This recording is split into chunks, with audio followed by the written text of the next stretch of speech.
இன்னைக்கு திருவாரூர் சுபா சமையல் வீட்டில் சாறு ஊறுகாங்க. இந்த சாறு ஊறுகாய் எப்படி செஞ்சேங்கிறத வீடியோக்குள்ளே போய் பாருங்க.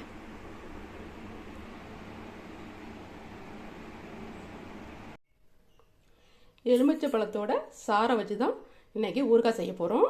அதுக்கு ஒரு 10 பழம் நல்லதாக எடுத்து சாறு புழிஞ்சுக்கணும். சாறு புழிஞ்சதுக்கப்புறம் பார்க்கலாம்.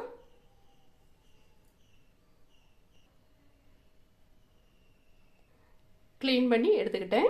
அடுத்தது சாறு புழிஞ்சதுக்கப்புறம் பார்க்கலாம்.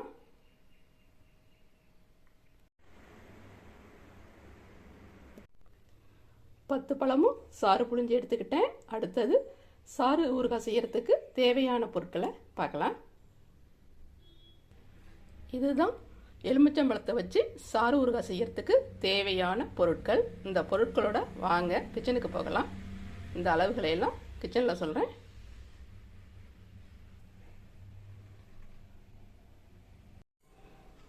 ஸ்டவ் ஆன் பண்ணி ஒரு 1/2 ஸ்பூன் அளவுக்கு எண்ணெய் சேர்த்துக்கலாம். வெந்தயமும் மிளகாவும் பெருங்காயமும் வறுத்தெடுக்கிறதுக்காக ஒரு 1/2 ஸ்பூன் அளவுக்கு வெந்தயத்தை சேர்த்துக்கலாம். வெந்தயம் நல்லா பொரிஞ்ச உடனே எடுத்து வச்சிடணும்.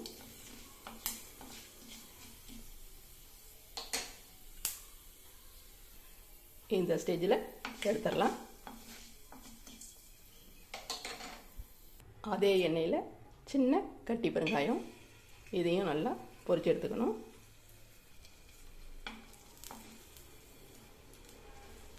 உள்ளே நல்லா வேகாமல் இருக்கும், பார்த்து நல்லா ஃப்ரை பண்ணி எடுக்கணும்.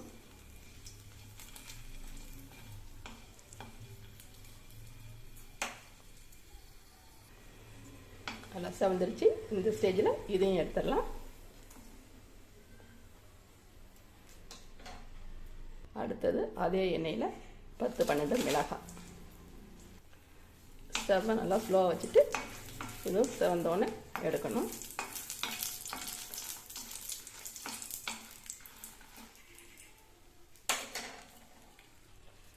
மேலே நல்லா செவந்துருச்சு பாருங்கள். இந்த ஸ்டேஜில் மிளகாவை எடுத்து வச்சிடலாம்.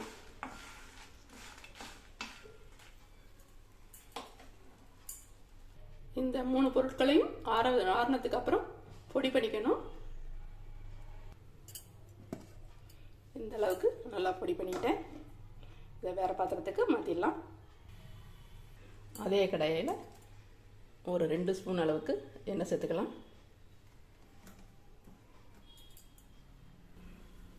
ஒரு ஸ்பூன் அளவுக்கு எண்ணெய் காய்ச்சோடனே கடுகு சேர்த்துட்டு அடுத்தது கருவேப்பிலை சேர்த்துடலாம். அடுத்தது லெமன் சாறையும் சேர்த்துடலாம்.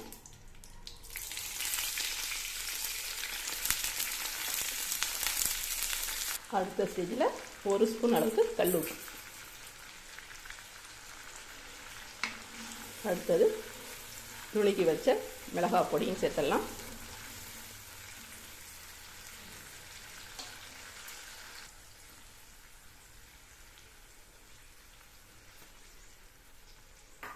சேர்த்து நல்லா கலந்துடணும்.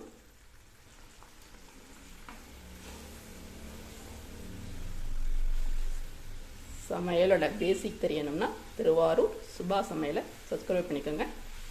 உங்கள் ஃப்ரெண்ட்ஸுக்கும் உறவினர்களுக்கும் ஷேர் பண்ணுங்கள். ஏன்னா தான் பெற்ற இன்பம் மற்றவரும் பெற வேண்டும் இல்லையா? இது வரைக்கும் லெமன் சாரை வச்சு ஊறுகாய் ட்ரை பண்ணலைன்னா இது போல் ட்ரை பண்ணுங்கள்.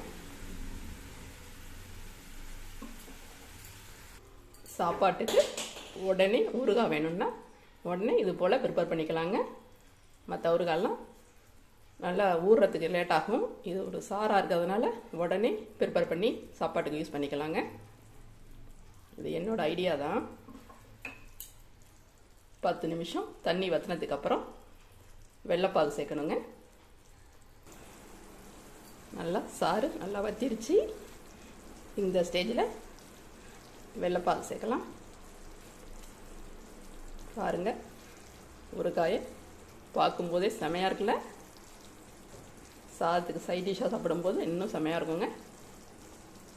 மிச்சம் வைக்க மாட்டீங்க, அந்த அளவுக்கு இருக்குங்க.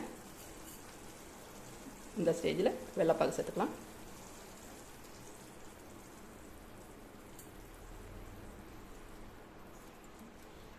வீட்டில் ஊறுகாய் குறையாமல் வச்சுக்கோங்க. நம்ம வீட்டை விட்டு குபேரன் போகவே மாட்டாருங்க. அந்த அளவுக்கு நம்ம குட்டையே தங்கிடுவாருங்க குபேரன். குபேரனுக்கு பிடிச்சது ஊறுகாங்க. அதனால் எங்கள் வீட்டில் ஒரு ஊறுகாய் தீர தீர அடுத்த ஊறுகாய் போட்டு வச்சுருவோங்க.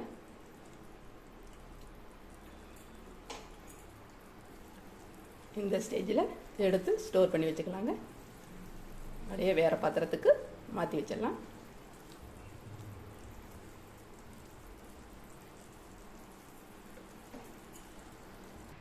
சாறு ஊறுகாய் ரெடி ஆயிடுச்சுங்க. திருவாரூர் சுபாஷ் சமையலை பார்த்துட்டு லைக் பண்ணுங்கள், சப்ஸ்கிரைப் பண்ணுங்கள், கமெண்ட் பண்ணுங்கள், ஷேர் பண்ணுங்கள். மீண்டும் அடுத்த ஸ்பெஷல் ஐட்டத்தோடு நாம் சந்திப்போம்.